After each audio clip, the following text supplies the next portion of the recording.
So the only retrograde that realistically really will have an effect on you and your relationships is the Venus retrograde. If you broke up during a Mars retrograde, then that really probably does not have anything to do with the retrograde itself.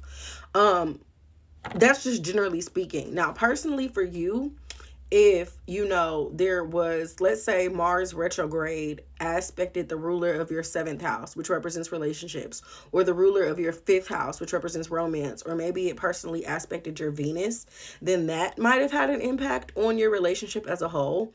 But when people say like retrograde is going to bring a breakup or an ex popping up, the only time that really applies is during a Venus retrograde, because Venus is the planet that represents love and relationships and connectivity and things like that.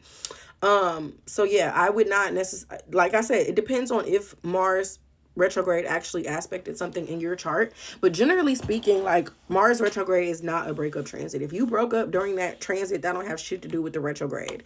And to be honest, like I can't look at your birth chart and tell you if I think that your breakup is permanent or not. Yeah, I don't, astrology can tell you things.